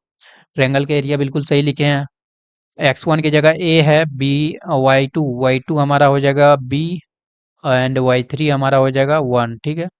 और एक्स थ्री हमारा हो जाएगा, एक्स थ्री वन है, एंड वाई वन हमारा हो जाएगा, वाई वन बी है। अच्छा, यहाँ पर गलती हुआ है, यहाँ पर गलती हुआ है, वाई वन हमारा हमारा ये नहीं नहीं सही है, ये वाई वन हमारा जीरो सही तो था, वाई वन ये जीरो हो गया, एंड वाई टू हमारा बी हो गया। कैलकुलेशन देख लेते हैं एक बार, one by two a into b minus one, and ये हो गया माइनस बी, एंड ये जीरो इक्वल टू, इसको टू को इधर मल्टीप्लाई कर दिए, a into b minus one, and ये, अच्छा यहाँ गलती कर दी है ना, यहाँ माइनस बी था तो यहाँ हम अपने मन से प्लस बी क्यों लिख दिए, ये माइनस बी हो गया। ठीक है, ये पूरा रिमूव करते हैं और एंड फिर से आप लोग को दिखाते हैं। ये पहले मैं हटा देता हूँ, उसके बाद आप लोग के साथ दिखाता हूँ। तो ये देखिए अब क्या हो जाएगा, ये लिख सकता हूँ, a into b minus one minus B equal to zero है, बी को उधर साइड भेज दीजिए, बी को उधर साइड भेजिएगा तो क्या हो जाएगा, बी को उधर साइड भेजिएगा तो ये कुछ इस तरह हो जाएगा। ठीक है, अब क्या कीजिए, ए को उधर साइड भेज दीजिए, बी को इधर साइड, मतलब B minus one equal by B equal to हो जाएगा वन बाई ए। समझ रहे हैं, नहीं समझ रहे तो देखिए ना, a into b minus one divided by B equal to one हो जाएगा ना। अब ये ए को हटाइए और इधर साइड भेज दीजिए तो वन बाई ए हो गया। अब बताइए, one minus one by B equal to one by a हो गया, तो यहाँ से वन बाई बी को उधर भेज दीजिए तो ये क्या हो गया, one by A plus one by B equal to one निकल गया। तो वन किस में है, ऑप्शन टू में है, तो ऑप्शन टू बिल्कुल करेक्ट आंसर हो जाएगा। ठीक है, इसको मिटाते हैं, तब 102 वाला क्वेश्चन आप लोग को दिखेगा। 102 में देखिए आपका क्या है, वृत्त का क्वेश्चन है, वृत्त का क्वेश्चन है, इसमें क्या कहा जा रहा है, किसी बाह्य बिंदु Q से वृत्त पर स्पर्श स्पर्श रेखा है, स्पर्शिका लिखा हुआ है, स्पर्शिका की लंबाई 24 सेंटीमीटर तथा केंद्र से Q की दूरी जो है वो 25 सेंटीमीटर, तो वृत्त की त्रिज्या, ये तो इजी क्वेश्चन हो गया यार। एक आपका वृत्त बना लेते हैं, लीजिए वृत्त बन गया। बोला जा रहा है कि बाह्य बिंदु है Q बाह्य बिंदु है, यहाँ से आप एक स्पर्श रेखा खींच दिए जो कि 24 सेंटीमीटर लंबाई है, और केंद्र केंद्र हमारा मान लीजिए O है। ठीक है, केंद्र से Q की दूरी, ये डिस्टेंस दिया हुआ है, ये डिस्टेंस दिया हुआ है, ये कितना दिया, 25 दिया हुआ है। आपको पता है कि जो त्रिज्या होती है वो स्पर्श रेखा पर लंब होती है, तो ये 90 डिग्री हो गया, ये 90 डिग्री, तो ये जाहिर सी बात है ये कर्ण हो गया, जो 25 है वो हाइपोटेनियस हो गया, और 24 को लंब मान लीजिए, इसको आधार मान लीजिए, तो रेडियस क्या होगा, रेडियस हो जाएगा अंडर रूट 25 का स्क्वायर माइनस 24 का स्क्वायर, तो इसको कैलकुलेट कीजिएगा तो 25 का स्क्वायर 625, 24 का स्क्वायर 576, तो रूट अंडर 49 हो जाएगा, मतलब 7 हो गया।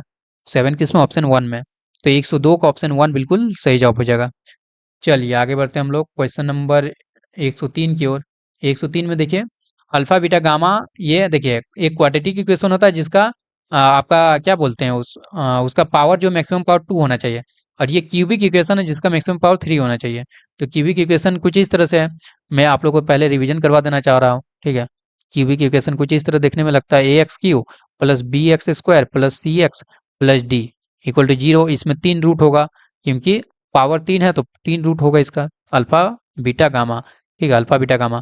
जैसे उसमें लिखते थे ना alpha plus beta equal to minus B by, उसी तरह इसमें लिखना, पहले एक एक करके जोड़ना, alpha plus beta plus gamma equal to होता है माइनस बी बाय ए।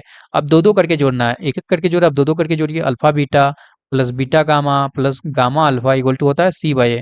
अब दो दो करके जोड़े, अब तीन तीन करके जोड़िए, अल्फा बीटा गामा, तीन में तो एक ही पेयर बनेगा, ठीक है, तो इसलिए ये हो जाएगा हमारा माइनस डी बाई ए। तो ये याद रखना है आप लोग को, ये आप लोग को याद रखना है।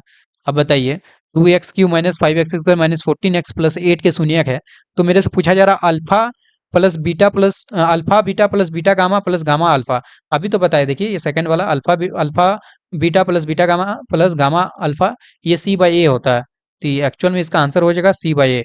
अब यहाँ से सी क्या होगा, सी देखिए एक्स का जो कोफिशिएंट है वो सी होता है, एक्स का कोफिशिएंट क्या है -14 है, तो -14 हो गया सी है, और ये क्या वैल्यू क्या होगा, जो एक्स क्यू का कोफिशिएंट है, एक्स क्यू के साथ जो है वो ए हो जाएगा जो 2 है, तो ये -7 निकल गया, -7 किसमें, ऑप्शन 3 में है, तो ऑप्शन 3 इस क्वेश्चन का बिल्कुल सही जवाब होगा।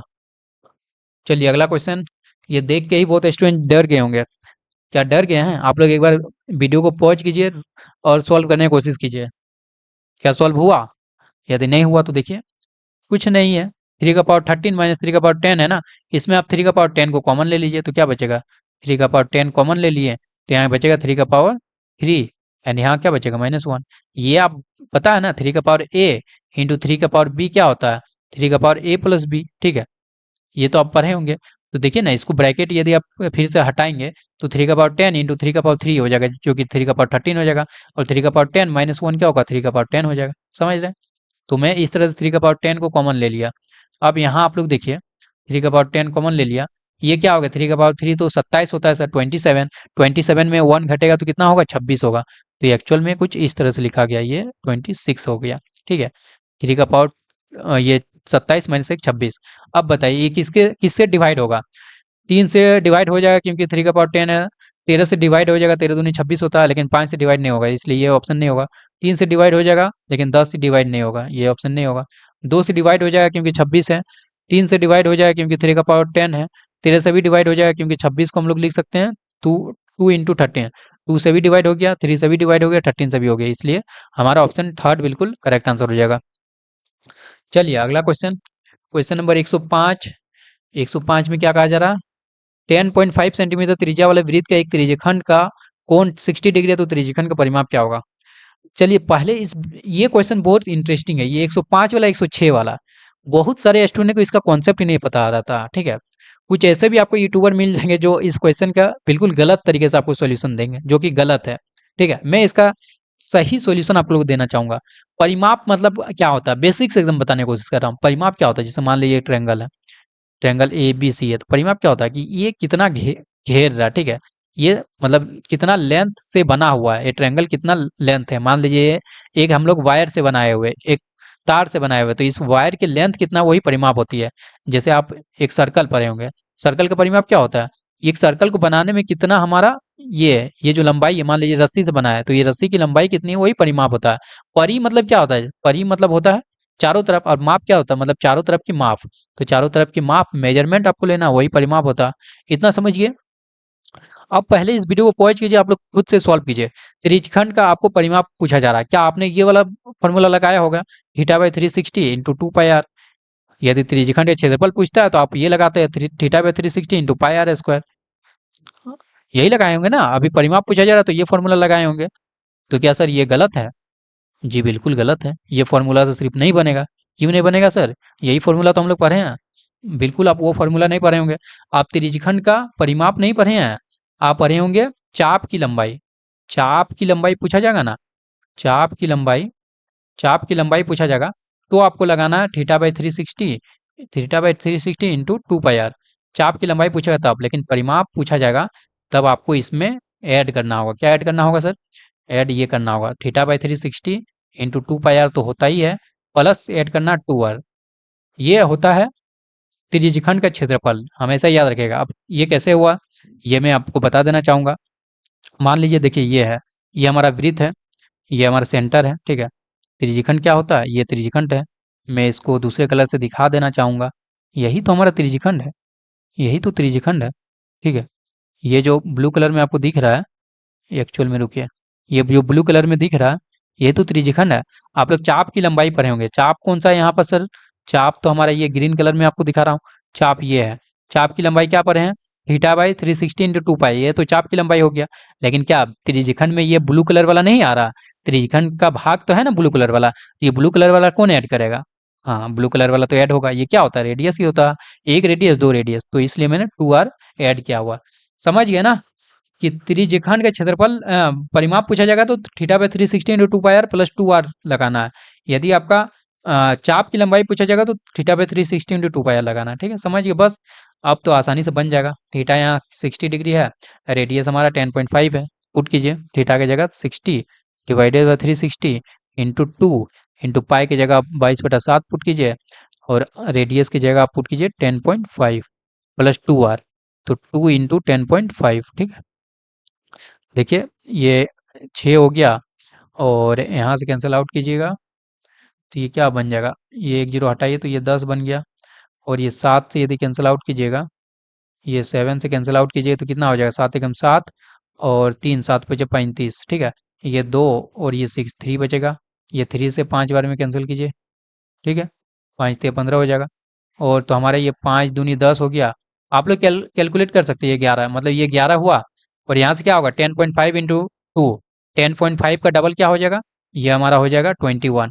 तो 11 प्लस 21 क्या हो जाएगा? ये 32 हो जाएगा। 32 किसमें? ऑप्शन 1 में, तो ऑप्शन 1 सही जवाब होगा। बहुत कोई सिर्फ 11 टिक लगा देंगे क्योंकि थीटा बाई 360 इंटू 2 पाई करेंगे तो 11 आएगा, और 11 भी ऑप्शन में दिया हुआ है, जो कि आपका सही नहीं होगा। ठीक है, तो 32 इस क्वेश्चन का बिल्कुल सही जवाब होगा। बताइए, इतना अच्छे कॉन्सेप्ट आप लोग कोई बताएगा? बहुत कोई तो गलत कर देंगे इस क्वेश्चन को। देखिए ये भी उसी टाइप में है।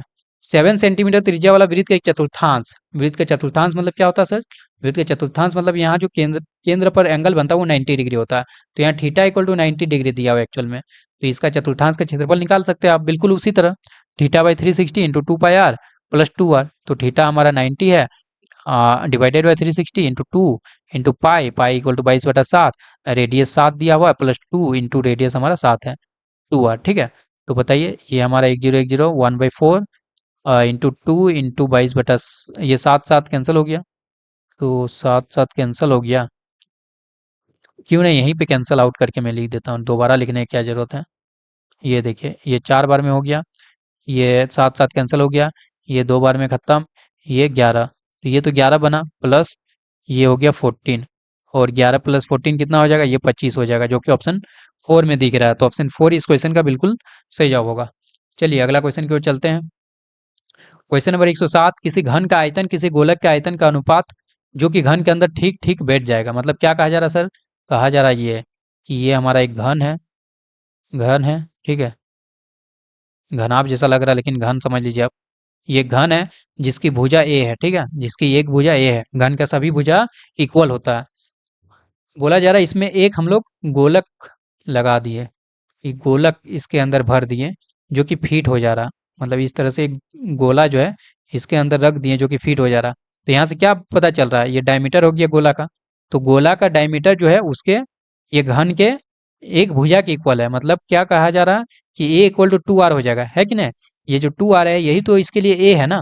घन के लिए जो ए है, जो भुजा की लंबाई ए है, वो इसके रेडियस का डबल है। मतलब ये हमारा क्या बोलते हैं इसको? डायमीटर है। डायमीटर है मतलब ए इक्वल टू 2r हो जाएगा। तो अब क्या बोला जा रहा है? गोलक के आयतन का अनुपात, मतलब घन का आयतन तथा किसी गोलक का आयतन। घन का आयतन क्या होता है? घन का आयतन होता है ए क्यू, और आयतन पूछा ये अनुपात पूछा था डिवाइडेड बाय गोलक का आयतन। गोला का आयतन आप लोग पढ़े होंगे। गोला का आयतन क्या पढ़े हैं? 4/3 pi are cube, 4/3 pi are cube. यहाँ से पहले देखिए 4/3 पाई आर क्यूब, ठीक है। यहाँ से देखिए इसको क्या लिख सकते हैं? ये 3 ऊपर चला जाएगा, 3 a cube divided by 4 pi are cube. अब बताइए ए की जगह हम लोग 2r पुट कर सकते हैं, बिल्कुल पुट कर सकते हैं। 3 इंटू 2r का cube divided by 4 pi are cube. अब बताइए यहाँ से क्या होगा? 3 इंटू 2 का क्यूब 8 होगा, आर का cube R cube divided by 4 pi are cube. R cube से आर क्यूब गया।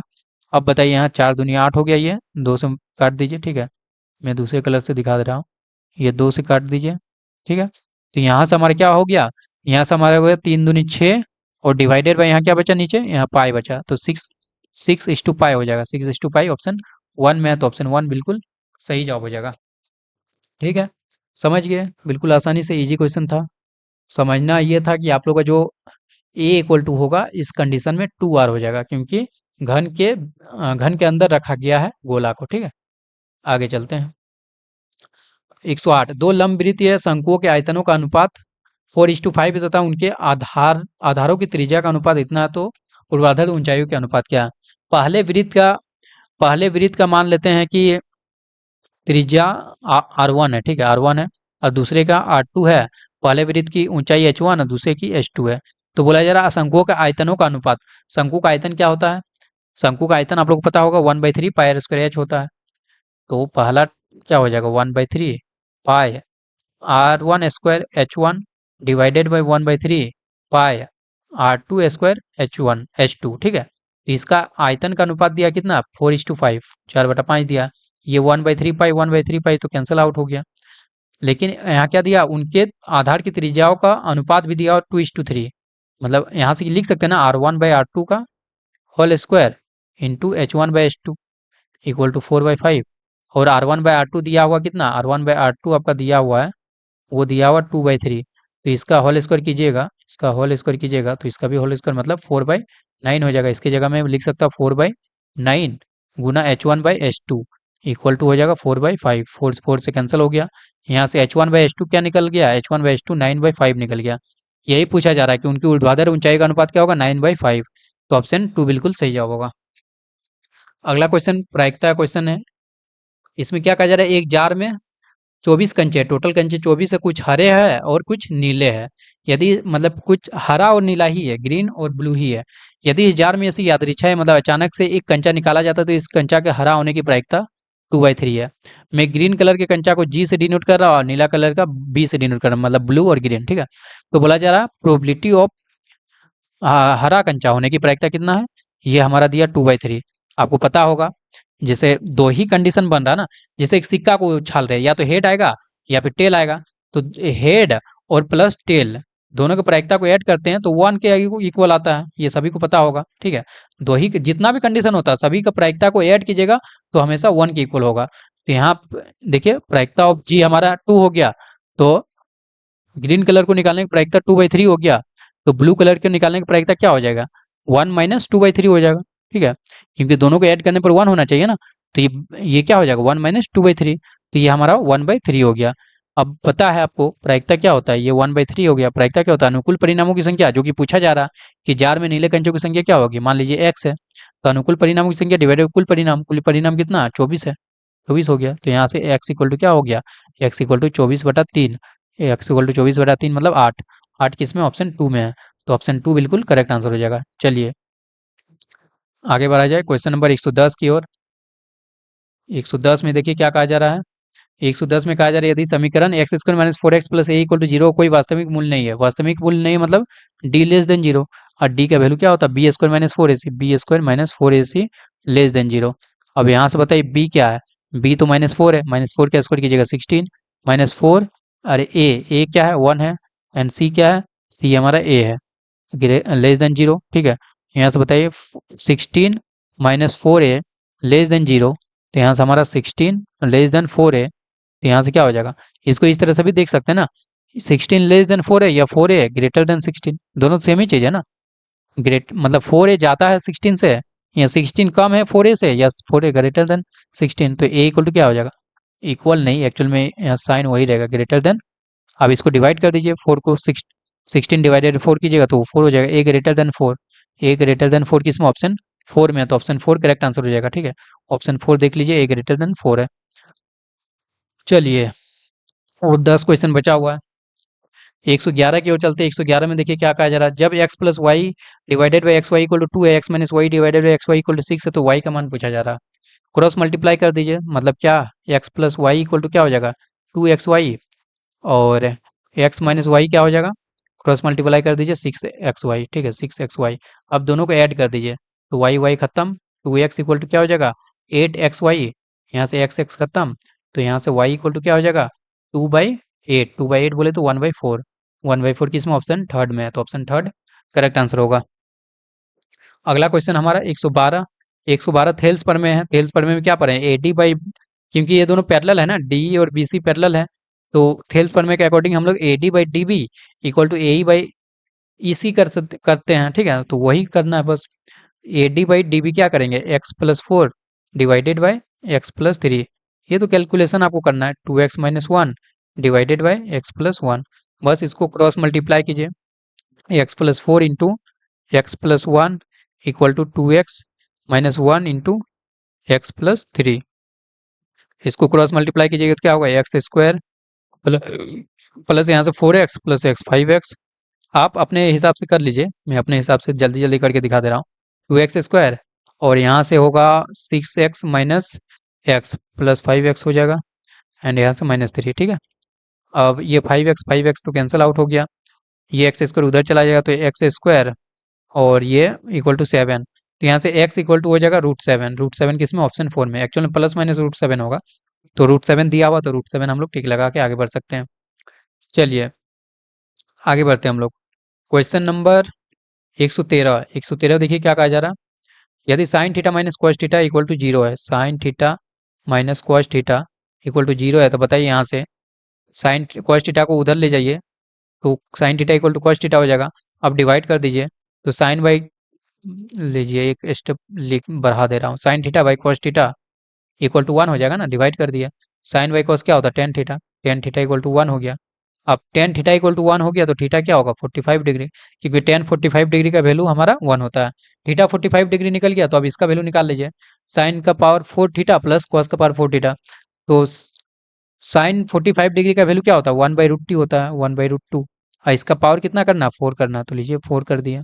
प्लस कॉस 45 डिग्री का वैल्यू वो भी 1/√2 होता है, एंड इसका भी पावर कितना करना, 4 करना है। 1/√2 का पावर 4 कितना होगा, 1/√2 का पावर 2 तो पहले होता है कितना, 1/2 होता है। अब इसका भी पावर 2 कर दीजिएगा तो 1/4 हो जाएगा, समझ रहे हैं ना। पावर 4 मतलब क्या होता है, 1/√2 का पावर 2 कीजिए फिर उसका पावर 2 कीजिए, तो ये हमारा 1/4 हो जाएगा, प्लस 1/4 इक्वल टू हो जाएगा 1/2। 1/2 किस में, ऑप्शन 1 में। तो 113 का ऑप्शन 1 बिल्कुल करेक्ट आंसर हो जाएगा। चलिए क्वेश्चन नंबर 114, इसमें कहा जाए माध्य माध्यिका तथा बहुलक के बीच संबंध। आप लोग पता होगा 3 माध्यिका इक्वल टू बहुलक प्लस 2 माध्य, तो ऑप्शन 2 114 का करेक्ट आंसर हो जाएगा, ठीक है। चलिए अगला क्वेश्चन, क्वेश्चन नंबर 115, इसमें कहा जा रहा है किसी समचतुर्भुज के विकर्णों की लंबाई दिया हुआ 8 और 6, समचतुर्भुज के प्रत्येक भुजा की लंबाई क्या होगा। समचतुर्भुज मतलब सभी भुजा इक्वल होती है, तो कैसे निकालेंगे समचतुर्भुज। ये मान लीजिए कोई समचतुर्भुज है, ये मान लीजिए कोई समचतुर्भुज है, ठीक है। अब इसमें विकर्ण क्या हो जाएगा, ये विकर्ण भी दिखा दे रहा हूँ, ये एक विकर्ण हो गया, ये दूसरा विकर्ण हो गया। अब देखिए विकर्ण हमेशा क्या होती है, समचतुर्भुज का विकर्ण हमेशा एक दूसरे को प्रतिच्छेद करती है और 90 डिग्री को प्रतिच्छेद करती है। मतलब ये भुजा मान लीजिए 8 है ना, तो ये हमारा 4 हो गया यहाँ से यहाँ तक, और बाकी इधर 4 होता है, ठीक है। इधर 6 है ये वाला, ये पूरा 6 है। मैं नाम भी लिख दे रहा हूँ, ठीक है, ABCD। तो विकर्ण AC जो है वो एक्चुअल में 6 है, और जो विकर्ण BD है वो 8 है, तो ये पॉइंट O है। तो OB हमारा 4 हो गया और OC हमारा कितना हो जाएगा, 3 हो जाएगा, इसका आधा हो जाएगा, ठीक है। तो अब बताइए, ये OC 3 हो गया।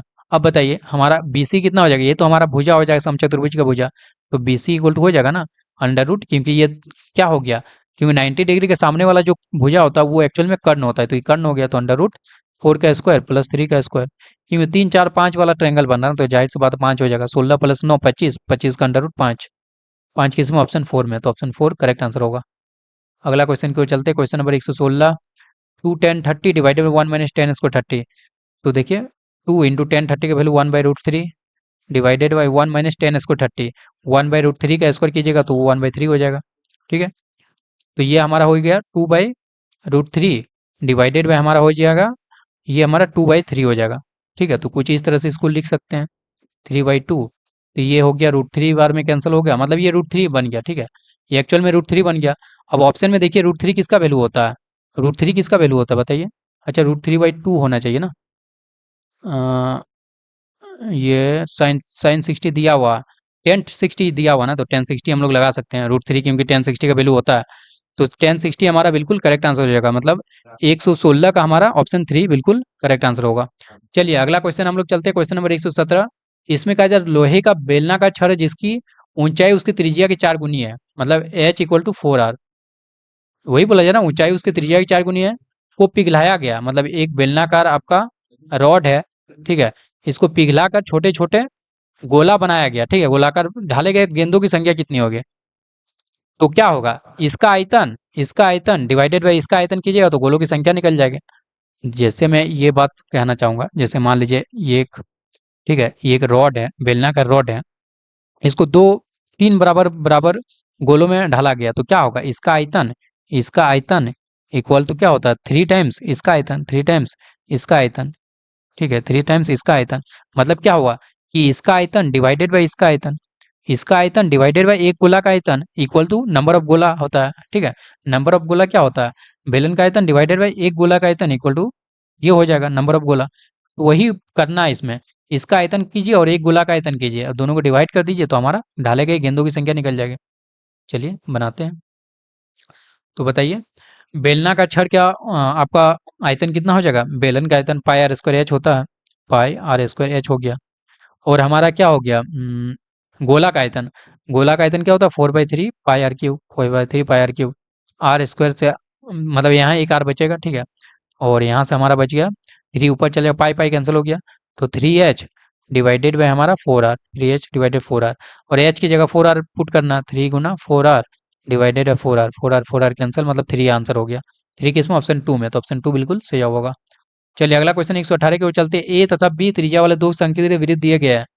दो संकेंद्रीय वृत्त मतलब कि दोनों का मतलब इस तरह से, मैं ये एक वृत्त हो गया, दूसरा वृत्त ये हो गया, दोनों का केंद्र एक ही है, उसको बोला संकेंद्र है, दोनों का एक ही केंद्र है, ए ग्रेटर देन बी। मतलब मान लीजिए इसका त्रिज्या ए है ये है, और इसका त्रिज्या बी है ये, ठीक है, बड़े वाला, ए ग्रेटर देन बी। अच्छा, ये बड़ा है ना, तो ए हमारा ये हो जाएगा, ए हमारा ये हो जाएगा, बी हमारा ये हो गया, ठीक है। सबसे बड़े वृत्त की जीवा, सबसे बड़े वृत्त की जीवा ये हो जाएगा, ठीक है, ये वृत्त की जीवा हो गया, जो छोटे वृत्त को स्पर्श करते, देखिए स्पर्श करता हुआ मैंने दिखा दिया। अब पता है कि ये स्पर्श रेखा है, छोटे वृत्त पर स्पर्श रेखा है, और ये जो छोटे वृत्त की त्रिज्या बी है, ये क्या होगा, 90 डिग्री होगा, क्योंकि स्पर्श रेखा पर जो त्रिज्या होती है वो लंब होती है, तो ये 90 डिग्री हो गया। अब बताइए, ये इसको नाम देता है ए बी, तो बोला जा रहा है छोटे वृत्त को स्पर्श करती है, सबसे बड़े वृत्त की जीवा निकालने बोल रहा है, मतलब ए बी का वैल्यू पूछा जा रहा है, ए बी इक्वल टू क्या होगा। तो मान लीजिए यहाँ से यहाँ के बीच की दूरी में एक्स मान लेता हूँ, यहाँ से यहाँ के बीच की दूरी ये ओ दे देता हूँ, ए ओ इक्वल टू मान लीजिए, ए ओ इक्वल टू एक्स मान लिया, तो ए बी क्या हो गया, दोनों एक ही बराबर होगा ना, a o equal to o b हो जाएगा, तो 2x, तो ए बी का वैल्यू 2x हो जाएगा, मतलब एक्स निकाल लेंगे तो हमारा ए बी भी निकल जाएगा। तो एक्स कैसे निकालेंगे, एक्स कैसे निकालेंगे, देखिए ये हमारा क्या हो जाएगा, ए जो है यहाँ रेडियस 90 डिग्री के सामने, इसलिए ये कर्ण हो जाएगा, तो एक्स इक्वल टू हम निकाल सकते हैं अंडर रूट कर्ण स्क्वायर, मतलब माइनस लंब का square, minus B square. X निकल गया तो 2x क्या हो जाएगा, जो कि ए बी होगा, यही हमारा जीवा हो जाएगा, a B equal to 2x, 2 से मल्टीप्लाई कर दीजिए, 2 times under root a square minus B square, जो कि ऑप्शन 2 में दिख रहा है। तो 118 का ऑप्शन 2 बिल्कुल सही जवाब होगा। अगला क्वेश्चन, क्वेश्चन नंबर 119, इसको आप खुद से ट्राई कीजिएगा क्या। चलिए बता ही देता हूँ, ए cos theta plus B sine theta और 0 है, ये कोऑर्डिनेट हो गया, और दूसरा कोऑर्डिनेट ये हुआ, दो बिंदु दिया हुआ है, बीच की दूरी है, डिस्टेंस फॉर्मूला आप लोग लगाना है, डिस्टेंस फॉर्मूला तो आप लोग बचपन से लगाने हैं, जानते होंगे, बचपन मतलब ये आपका बाएं हाथ का काम हो गया, ठीक है। x2 माइनस x1 का होल स्क्वायर करते हैं ना, तो ये x2 हो गया, ये एक्चुअल में x1 हो गया, ये y1 हो गया, ये x2 हो गया, ये y2 हो गया, तो x2 माइनस x1 का होल स्क्वायर, तो 0 minus A cos theta plus B sine theta का होल स्क्वायर कीजिएगा, तो मतलब 0 माइनस इसका होल स्क्वायर कीजिएगा तो ये पॉजिटिव ही हो जाएगा। आप कीजिए, मैं डायरेक्ट लिख दे रहा हूँ, मैं डायरेक्ट ये लिख सकता हूँ, ए cos theta plus B sine theta का होल स्क्वायर, इसका whole square plus y2 minus y1 का होल स्क्वायर, तो मतलब a sine theta minus b cos theta का होल स्क्वायर। इसको आप खुद से भी सॉल्व कर सकते हैं, इसमें मेरा हेल्प की जरूरत नहीं है, क्योंकि इसमें डिस्टेंस फॉर्मूला सिंपल लगाना है आपको, और कुछ नहीं करना। ब्रैकेट ओपन कर दीजिए, a square cos square theta plus B square sine square theta, a plus b का होल स्क्वायर लगा दिए, plus 2ab sine theta into cos theta, ठीक है। ये पहला ब्रैकेट ओपन किया, अब दूसरा bracket, a square sine square theta plus B square cos square theta, ठीक है, minus 2ab sine theta into cos theta. अब देखिए कुछ कॉमन आएगा, कॉमन क्या आएगा सर, यहाँ देखिए A square cos square theta यहाँ है, और यहाँ पर ए स्क्वायर साइन स्क्वायर थीटा है, मतलब ये दोनों को मैं दिखा रहा हूँ, ये और ये, इन दोनों में ए कॉमन है ना, ए स्क्वायर मतलब कॉमन है, तो ए स्क्वायर कॉमन ले लिया और यहाँ cos square theta plus sign square theta लिख दिया, ठीक है। अब देखिए अब किसमें आपको दिखना है। अब देखिए B square sine sine square theta और यहाँ पे आपको दिख रहा होगा B square cos square theta, यहाँ से आप बी स्क्वायर कॉमन लीजिए, क्या होगा sine square theta plus cos square theta, ठीक है। अब ये दोनों को बचा हुआ दोनों को लीजिए, two A B sine theta cos theta minus two, ये तो कैंसिल आउट हो गया ना, प्लस माइनस कैंसिल आउट हो गया। अब बताइए cos square theta plus sign square theta 1 होता है, तो यहाँ अंडर रूट ए स्क्वायर और यहाँ sine square theta plus cos square theta 1 होगा, तो plus B square. Under root a square plus B square option नहीं है, ऑप्शन 1 में नहीं है। Under root a square plus B square option 2 में दिख रहा होगा, तो ऑप्शन 2 इस क्वेश्चन का बिल्कुल सही जवाब होगा, ठीक है। 119 का ऑप्शन 2 बिल्कुल सही जवाब होगा। अगला क्वेश्चन की ओर हम लोग आगे बढ़ते हैं, क्वेश्चन नंबर 120, और ये बोनस क्वेश्चन था क्योंकि इसमें ऑप्शन ही नहीं था, कोई ऑप्शन ही नहीं था इसका सही होने का। के उस मान को निकाले जिसके लिए समीकरण निकाय इतना होगा। जब अद्वितीय हल मतलब यूनिक सॉल्यूशन के लिए, अद्वितीय हल के लिए आप क्या लिखते हैं, A one by A two not equal to B one by B two, यही तो लिखते हैं, ए1/a2 नॉट इक्वल टू बी1/बी2। अब ए1 क्या हो जाएगा, 1 हो जाएगा, ए2 क्या हो जाएगा, 3 हो जाएगा, not equal to B one क्या हो जाएगा, माइनस के, एंड बी2 क्या हो जाएगा, -2। यहाँ तो पहले -2 कैंसिल हो गया, मतलब यहाँ मैं लिख दे रहा हूँ 1/3 नॉट इक्वल टू k/2, तो यहाँ से क्या हो जाएगा 2/3 नॉट इक्वल टू के, तो के का वैल्यू 2/3 नहीं होना चाहिए, के का वैल्यू 2/3 नहीं होना चाहिए, कोई भी ऑप्शन में नहीं है, कोई भी ऑप्शन में नहीं, इसलिए ये क्वेश्चन बोनस में चला गया था, ठीक है। ठीक है, ये इसमें सबको मार्क्स मिलेगा। चलिए आई होप आप लोगों को 120 तक मैंने करवा दिया, बहुत ही बेहतरीन तरीके से पूरा डिटेल में आप लोगों को सॉल्यूशन दिया। आई होप अच्छा लगा होगा आप लोगों को। तो चलिए आज के लिए इतना ही रखते हैं, मैं भी थक गया हूँ पूरा, 100 मतलब कि आप लोगों को क्या 40 क्वेश्चन बनाते बनाते, ठीक है। पूरा डिटेल में एक्सप्लेनेशन क्या इतना बहुत ज़्यादा डिटेल में बताया, इतना ज़्यादा बोलना पड़ा मेरे को इसलिए, नहीं तो क्वेश्चन तो कितना भी सॉल्व कर लूँगा मैं, दिक्कत नहीं है, ठीक है। चलिए आज के लिए इतना ही, तब तक के लिए take care and bye bye.